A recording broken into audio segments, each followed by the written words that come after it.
So, Spider-Man Brand New Day is currently filming, and I'm really excited for it. Tom has a cool new suit, he's going to be meeting John Bernthal's Punisher, and just in general, I think director Destin Daniel Cretton is cooking up something really special. And with Spider-Man back in the news again, of course, leads to more controversial opinions about Spider-Man. I put out a post on my social medias as well as my members-only Discord server for all your spiciest opinions all about the webhead himself. And today, we're gonna talk about him. God, please don't make me regret this.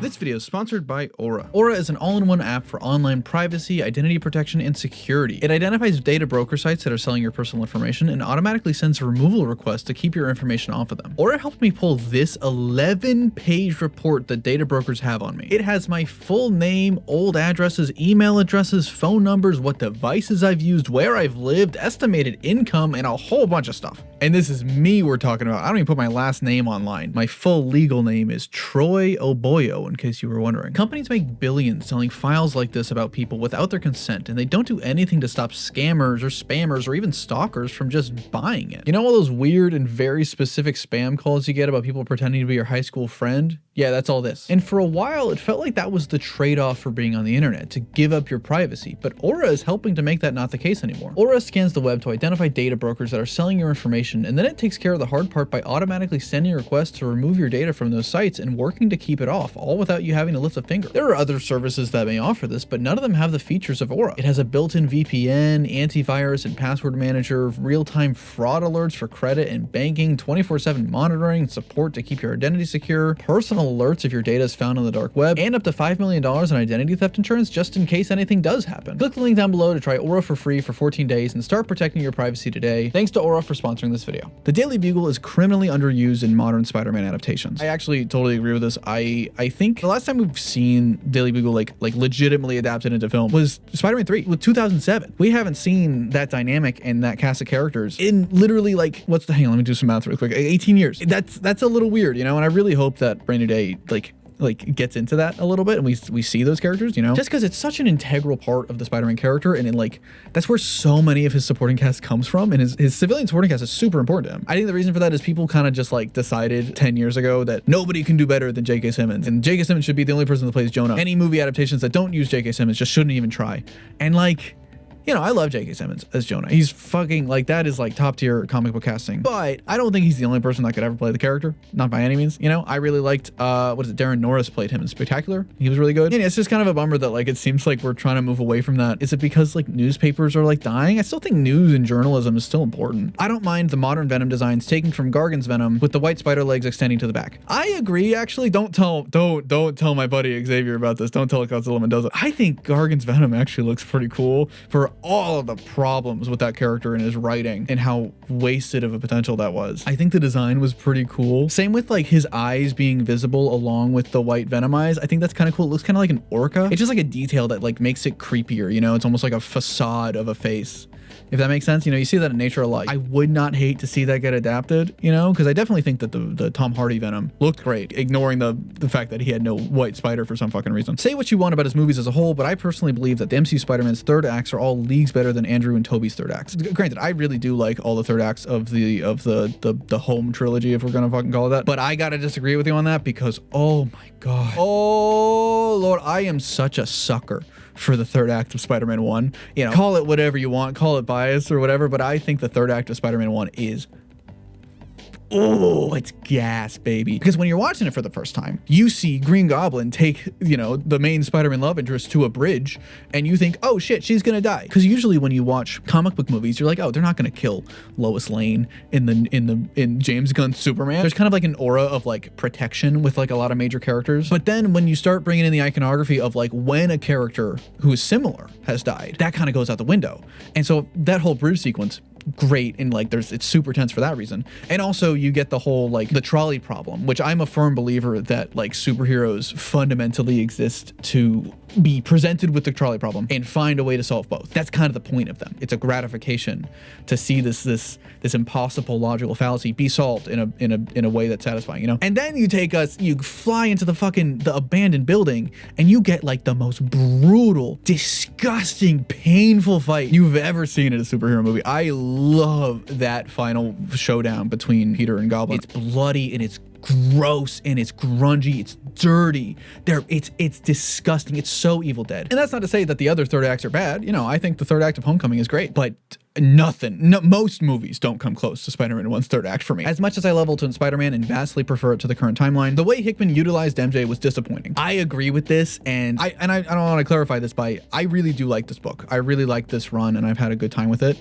It hasn't really lived up to like a lot of the expectations because the problem is, firstly, it's Johnny Hicks. I love Jonathan Hickman. I'm such a devout fan of his work on so many other books, and same with Marco Cicchetto. I love all of his art. This book like had all the right ingredients to be like perfect for me, and I felt a little bit let down by it. Not that it's bad by any means. I think it's still just great to see a married Peter and have the kids and everything like that, but I don't think, especially with the fact that it's going to end soon, which like that's a bummer. Like I was a defender of this book for a long time of like, oh, it's a slow burn, oh, just wait, you know, John Hickman's just doing a slow burn, you know, it'll all add up in the end. Don't worry. We're gonna get it. Don't worry. And then, oh, book ends in like 6 months or some shit like that. On top of the fact that it's surrounded by Ultimate X-Men by Peach Momoko, phenomenal. Ultimates by Dennis Camp, and it's insane. And then you have the whole Absolute line from DC, which like basically every one of those books is insane and incredible and phenomenal and so creator owned, and those aren't ending anytime soon. Andrew Garfield is only popular now because it's fun to hate on new things. I don't really think that's the case, you know. I think people like Andrew Garfield as Spider-Man. I think even when those movies were coming out, people liked him. He was never really the issue. The issue with those movies has always been, you know, the writing, which I hate to say it is a very important part. It is interesting to see like this kind of heel turn on like people like loving the Amazing Spider-Man movies. And I think, you know, plenty of people will like a new thing and also look back on something old and be like, oh, hey, maybe I didn't appreciate this as much as I should have when it was coming out, you know? Spider-Gwen has been more of a mistake than anything else. Outside of the movies, she's become so one note. Dumping her in the main universe has taken away anything and everything that was interesting about her. I kind of agree with this, actually. I do like the Spider-Gwen character a lot still. I know a lot of people have kind of turned on her, but just in general, I think she always worked best as kind of like her own thing in this sort of like crazy what if universe, right? That also let that original book go a lot more punk rock with a lot of the aesthetics and a lot of the ideas, you know? And I get why we see so much of her too. She's clearly like the biggest, most popular like female spider hero, you know? Ideally that would go to someone like Silk or Mayday Parker or maybe even like Jessica Drew, even though Jessica Drew's kind of like her own thing. So it is just kind of like, okay, she's now like a mainstay, you know? She's kind of been like Harley Quinnified, if that makes sense, where like 2016-ish, DC was pushing Harley Quinn hard. They treated her like the next pillar of DC, and that was not really the best era for her character or anything like that. There were some good books and stuff, but like just kind of in general, I think a lot of Harley fans are kind of glad we moved past that. And I think hopefully that day is going to come for Spider-Gwen. I do gotta say, I hate the name Ghost Spider for her. I don't understand why we had to change it from Spider-Woman. It makes way more sense for her to be Spider-Woman. It's a normal name. Ghost Spider is a weird name. I don't know. I guess because she's like a ghost, because she's like dead Gwen Stacy. I don't know. If you don't like Mary Jane, you just don't like Spider-Man. I totally agree with this. And I think the issue is that Mary Jane has had a very difficult history, for lack of a better term, in terms of adaptations, with the exception of Spectacular Spider-Man, which I think is probably the best she's ever been written. I see Mary Jane in a very similar vein that I see Lois Lane with Superman. If you don't like Lois Lane, you don't like Superman. And that sounds gatekeepy to say, but like it's true. Both of these characters are so fundamentally important to their counterpart. And so it frustrates me that like I always see people shit on MJ. Homecoming is not only a good movie, but also a good Spider-Man movie. A lot of the criticisms feel over-exaggerated. I think you're talking to the wrong guy on this one. I don't know. I think you're preaching to the wrong choir. Listen, I like Homecoming. I'm gonna be totally honest. I like that movie. I think it's great. I have moved on from a lot of my issues with MCU Spider-Man, especially like kind of the way No Way Home ended off. I think this new movie looks phenomenal. God, I feel really bad for Alex though. I feel so bad for High Top because like I think his Homecoming video is for the most part pretty good. I think he has fair criticisms that I agree with, and agreeing with the video does not make it a good video. But like I think that's a solid video, and I think he voices his points pretty well there. And I think people are just hate him and hate his video because he found a way to package it in like a snappy way, you know, like good movie but not a good Spider-Man movie. Insane marketing, insane packaging. I do just have my issues with the way the character is presented. I'm not going to be annoying about it. I'm not going to fucking, make a million videos about it anymore. But I still have those issues. I was never lying about it. I was never grifting for it. I just didn't like a couple movies, and that's fine. I feel like that should be fine, The web wing should be a thing that Peter has in every depiction. I agree with you, and I will go a step further. They should never do anything. I love the gliding. I think it's really fun. I think it's really fun in the game. It's really fun in Homecoming and the MC and all that. They could either be like giant flying squirrel type things like the early Ditko stuff, or Spectacular just had a little tiny bit. I think that's fun too. Like it emphasizes a sort of like circus performer, wrestler type of like like extravagance, you know, it's done fully for aesthetics. And I think it's just one of those things where it's like not everything has to have a purpose in a costume, you know. Once you start delving into that, you start getting into like, oh well, why isn't this practical, why isn't this practical, when like for me it's just like it looks cool, it's fun. It's okay that people are insanely picky about the suit. It's a stupidly easy design to get right. Getting it wrong is so bad most of the time. I don't know if I agree with this. I think on one hand, like, it's totally normal to have preferences for the costume, you know, in the same way for anything, right? Spider-Man fans are very lucky. Like, let's be real. Let's take a step back, okay? Let's take a few steps back. Spider-Man fans have gotten 1, 2, 3, 4, 5, 6, 7, 8, 9, 10, 11 movies. 9 movies if we don't want to count the animated stuff. And then you got all the Sony shit. More or less, the costumes are fine, you know? If you were to take the quote-unquote worst, like least accurate, worst Spider-Man costume, for example, let's say the TASM 1 suit, which don't come at me, TASM 1 fans. I like that movie and I like that costume now. Give that to like any other character, the fans of that characters they'd be shitting themselves. And I feel like we got to take a step back and think of like other characters who have it way worse, you know? Oh, the Eternals got it fucking rough. Those things don't look anything like the Jack Kirby designs. All the Kirbyism is gone. The hate Kirsten Dunst MJ gets is way too overblown. Oh my God, I fully agree with this. This is a whole can of worms. Kirsten Dunst MJ is not perfect, right? It's not a perfect adaptation of Mary Jane, but she is still a very interesting character. I think most of people's issues come from like kind of the cheating aspect in Spider-Man 2 and in Spider-Man 3. Personally, I don't think that's the biggest issue because like I kind of enjoy the sort of soap opera drama of those movies. That's part of why I like them so much. If you look at stuff that MJ did in those movies, Peter does similar shit. Her kissing Harry is not too different than him kissing Gwen. Like they're all fucked up soap opera people. This is the allure of comic books. And I think the same thing happens with like a lot of female love interests and a lot of the whole like the secret identity drama. People get really mad when, you know, a character's like, why did you hide the biggest part of your life from me as your life partner?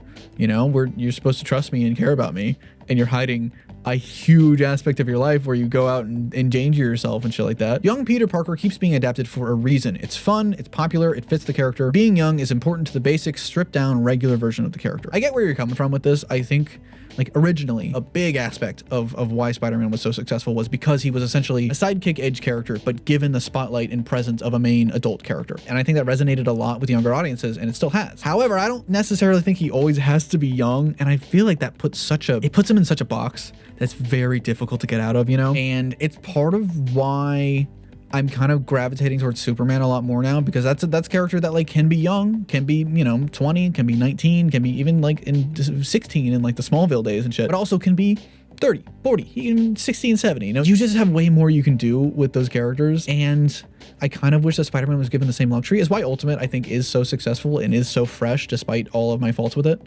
because like at the end of the day, it is like we don't really see middle-aged Spider-Man very often, just ever, you know? So like it's cool. But frankly, I think focusing so much on the youth of this character puts him in a box of like, now you can't really move on from a certain point, you know? And I think that's part of the issue of what Marvel editorial's doing. They think that the youth and the young energy of what Spider-Man is so integral to him. And I think if you focus so much on the age and you focus so much on the youth of a character, eventually you're going to grow out of it. You're essentially turning a character into a kid's character, into a you know, kids, teens, young adults.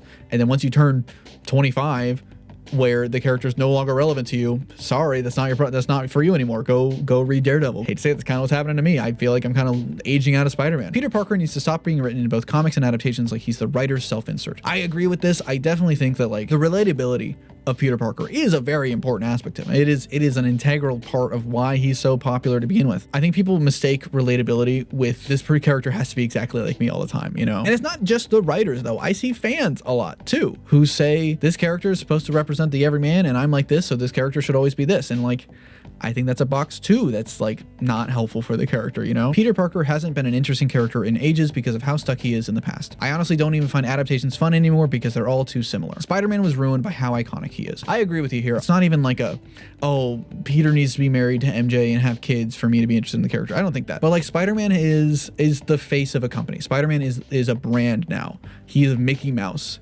And there's some great Mickey Mouse stuff. There's some House of Mouse is good. Fucking those little animated shorts are great. I like there is some legitimate good Mickey Mouse stuff out there. Don't get me wrong. But he's a logo. He's the face of the Marvel company, and there's only so much you can do with a logo, you know? There's only so much you can do there. But I do think there is something to say about how like I don't feel like Superman or Batman are as stuck, even though I think they're in similar positions as Spider-Man. Whether or not this is, you know, a marriage thing, whether or not it's like let them get married, have kids, I think people see that as like the be all end all. But I don't think that's the main issue, you know? I feel like Peter should have been given the Barry Allen treatment when Miles was being introduced to the comics. Let him die or disappear for like 20 years and let Miles have his own iconic stories and team-ups. I fully agree with you here. I'm a firm believer that like new characters becoming like well-known and status quo is simply an issue of exposure. And so if you ever give someone an excuse to not read a new character, they won't. And it's why Wally as the Flash stuck so well after Barry's death, because not only was that death, that was a hard death. Barry was dead for almost 20 years before Flash Rebirth. But for the most part, people forgot Barry Allen was the Flash. Wally was the Flash, in part because of Justice League, but also because all Flash comics were about Wally now. And so Brian Michael Bendis, love him or hate him, I'm a huge fan of his work, but I think the best thing he ever did in his entire career, I think it's going to be one of his greatest legacies,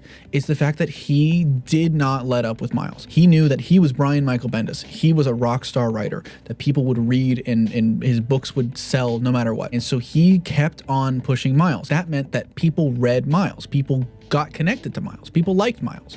But the problem was the people who didn't like Miles, the people who didn't want to accept Miles as a new Spider-Man, they could just go to across the pond and just read mainline Peter, and that was that. The fact that this happened around the same time as Superior, with 616 Peter dying and Doc Ock taking over that body, I think just you could have done it then, right? And just like, okay, you have Doc Ock, Superior Spider-Man doing his own crazy fucked up like redemption arc thing. But also you have, okay, if you want traditional Spider-Man, you want that high school stuff back, cool. Miles is right here. I think so much of the like controversy about new characters comes from just people like not wanting to accept change. And if you force people to accept change, eventually they will get over it, you know? Kraven the Hunter is not a good villain. A guy who just wants to kill Spider-Man because he's a human spider is only interesting maybe once. I don't agree with you here because I think that Kraven is the perfect potential for like an Eobard Thawne, Black Manta, like hater energy type of petty villain, where yeah, sure, the initial motivation was like, I'm a hunter, I'm gonna hunt the spider guy, is now taken over by, fuck, this guy ruined my fucking life, I'm gonna fuck him up, you know? I think that there is so much potential in that, like in the long run. But then Kraven's last hunt happened, so I guess I think we should probably honor that ending too, so maybe not. Paul and MJ were not the big issue with modern Spider-Man like most people made it out to be. I agree with you here. Granted, I don't like Paul. I don't like the way that character was handled whatsoever. I don't really care for Zeb Wells' run. I don't think it's the worst thing in the world, but I still just don't really like it. My biggest issues came from like the in media res style of like, what did Peter do mentality of writing that it just didn't click with me. I think that there's a universe where Paul as a concept, you know, new love interest for MJ kind of being like a problem in Peter's life. That has potential to be really interesting. Like having to move on, having to let go of this person who was so important to you. If you love someone, you gotta let them go. If you love someone, you gotta let them have the ability to make their own choices. You know, Peter does not own Mary Jane. And I think that there is such interesting drama there that I just don't think got delivered. Ben Parker should always be incredibly important to Peter, so them downplaying him in the MCU and your friendly neighborhood Spider-Man is really annoying. I agree with you here. Listen, I spent so many years talking about this shit. And I think it's like company corporate politics, like the Sony contract shit for why they can't really emphasize Ben. I think my biggest problem is I don't think Aunt May should be the replacement there, especially like unless if you're gonna do the exact same thing and just switch them. It's the perfect story inside of Amazing Fantasy 15 of responsibility and guilt and like, okay, you messed up one time and that haunts you forever. And I think Aunt May being that, especially when Peter was doing what I believe to be the right thing of trying to help the villains in No Way Home, I don't think it really hits those same points that are so integral to the character. At the very least, I do appreciate that like Friendly Neighborhood Spider-Man like addressed him, I'd like stated he existed, which is nice. I feel like it still has to be something he has guilt about, you know? When those movies were coming out, there was everybody was saying like, oh no, he clearly still regrets it. He still has guilt about this. It's clearly still happened. They're just not saying it. And then the more stuff happens, the more like layer by layer, they was peeling back of like, no, this was just not an aspect of this character. And just, it feels like there's a hole. If you're fine with the hole being there, that is fine. I kind of wish the hole was filled, but you know, I don't have a dog in this fight anymore. I don't fucking care. The Raimi trilogy isn't really that good. In my opinion, one of the worst versions of Spider-Man. I don't agree with you. And maybe, you know, this is not maybe the most unbiased viewpoint or anything, but I'm not going to be unbiased. This is my channel, it's my opinion. You know, opinions aren't unbiased ever. I love the Raimi movies. I think that Sam had such a strong and cohesive understanding of what made the comic special. And I don't think people really put into perspective like how impactful these movies were for not only the superhero medium as a whole, but also just like what people think of as Spider-Man. Spider-Man is almost essentially defined by this trilogy. You don't have to like the movies, I don't think that, but like I think a lot of that viewpoint comes from just the fact that people love the movies. I think it's one of those things where like you spend your whole life being told that something's great. You spend your whole life being told The Dark Knight's great, and then you watch The Dark Knight and you're like, oh, it's fine, it's good, and you're like you're like disappointed, you're let down by it, and so then you spend the rest of your life talking about how much you hate The Dark Knight. If you take a step back and you remove yourself from the discourse and like all the praise and everything, and you watch The Dark Knight, that's a great fucking movie. I don't think that's the best depiction of Batman by any means, but it's a great movie and it's very well made. And similarly for the Raimi movies, I think if you remove like all the Spider-Man 2 is the best comic book movie ever made discourse, and you view Spider-Man 2 on its own, especially in a theater, oh, it hits. It is a gas. There's a reason that these movies were like the inspiration for so many people to start making movies. It sparked a love of film and art and creativity. I could talk forever on why those movies are good, and I'll never convince all like the diehard Raimi haters or anything, but like I do think it's kind of a testament that we're still talking about it. Willem Dafoe's Green Goblin is by far Spider-Man's best movie villain, and it's not close. I partially agree with you here because I do think he's the best Spider-Man villain, but I do think it's pretty close because I think that the Vulture is phenomenal. I love everything with that character of making him kind of like this flawed voice of the working class, and then Doc Ock representing kind of this dark mirror of what Peter could have become. Spider-Man has been very lucky in the fact that we've had very good villains with him, but nothing comes close to Dafoe. I even really like the mask. I really like the iconography of that mask and the way he looks. I would have loved to have seen that kind of test mask, the fully animatronic one with the moving face and everything. Allegedly, they didn't go with that because I think they said it would be too scary, which fair, we got to make these movies a little accessible for kids. I get it. The Clone Saga could make for a great movie or TV show if people actually tried to adapt it. I agree with you here, actually. I don't have like a ton of opinions about the Clone Saga. Personally, I don't really even like clones in the Spider-Man mythos too much, sorry, Ben Reilly fans. In an era where like I feel like I'm constantly being let down when stuff adapts comics that I like, looking at Thor Love and Thunder with like Jason Aaron's Thor run and stuff like that, I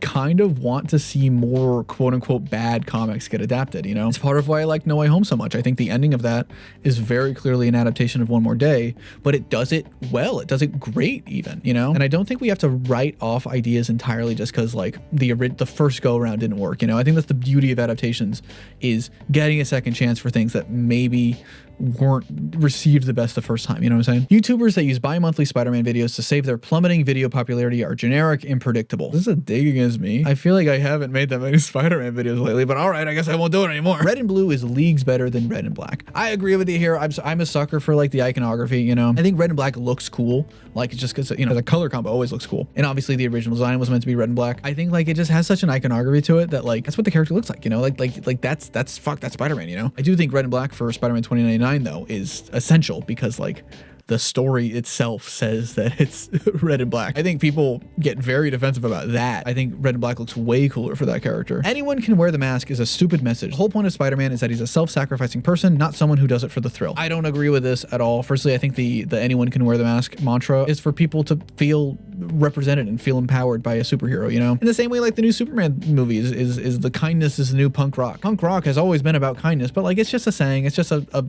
catchy little phrase to make people feel better. I think people take that too seriously, and it leads to all this discourse with like organic webbing and shit like that, which, oh my God, there were a lot of takes about this organic webbing stuff, which I've already covered in another one of these hot takes videos. I swear. I don't trust anyone that doesn't hyphenate Spider-Man. I agree with this one, and I feel so insane. I feel like such an asshole every time because I see somebody talk about Spider-Man and like they don't hyphenate it, and I'm like, you really know what you're talking about? And like it sounds so gatekeepy. That's not to say I've never forgotten the hyphen every once in a while if I'm typing really fast or like autocorrect. That's something else. But if I'm looking through like a conversation you're having or like a whole thing and you never hyphenate it once, ooh, it's a little suspicious of me, It's just a button. It's just a little line. It's not that hard, really. The MCU should never adapt Miles Morales Spider-Man. I don't agree with you there. That just seems like a very limiting viewpoint. Of like, yeah, also they should never introduce like one of the biggest and most important aspects of the mythos that's been introduced in the past decade. I don't know. Yes, they should do Miles in live action. Yeah, of course they fucking should. I don't want to limit him to just, not just animation, but also just the Spider-Verse stuff, the whole multiversal thing. I want to see his street level side. I want to see what you can do with this mythos outside of Spider-Verse shit, I don't know if I want it to happen right now. I don't want Tom to get killed off as a, 18-year-old and do the Ultimate Spider-Man stuff. But like, we're gonna have to do them eventually, and like It would be cool to see that. Spider-Man fans fucking hate Spider-Man, along with most forms of media that Spider-Man is in. Frankly, this isn't even a hot take. This is pretty common knowledge at this point. And this, of course, does not apply to every single Spider-Man fan on the planet. That would be ridiculous. I know some Spider-Man fans who are some of the kindest people I've ever met in my life. In my experience, in my you know, 7-8 years of doing YouTube videos and talking about this character a lot, I have seen, you know, the ups and downs and the best and the worst parts of the Spider-Man community. Do we remember the riots about the face swap? Remember the puddles? There's always going to be bad apples in every community, no matter what, right? There's always going to be problems, right? You've got the crazy Star Wars fans, you've got crazy Superman fans, you've got crazy Ninja Turtle fans, maybe, I don't fucking know. And I think a problem is because of like the relatability and like the self-insertism that we get, people get very defensive about him. People place so much of their own self and their own personality into kind of every character, but like especially this character in a way that like is not conducive to like good conversation, you know? Every change, every status quo shift, every writer who they don't agree with, every person who criticizes the things that they like or criticizes the things that they don't like, but in the wrong ways, I think people see that as like an affront, an attack on like that version of themselves that they've attached to the character. He'd be a better hero as a blonde with a goatee, bow and arrow, and a green hat. I mean, I gotta agree with you on this one. Like, what are we doing here? We're wasting everybody's time. But what are your craziest and most controversial opinions about Spider-Man? If you like this video, be sure to the like button and subscribe. Special thanks to Hollyhawk707 and Olayed Filet for joining us spectacular fanboys on my Patreon and channel members. Sorry for the delay in between videos. I've got a lot of big stuff in the pipeline that I'm really excited about, so stay tuned for that. This has been TroyBoy17 coming at you live. Be responsible, and I'll see you around.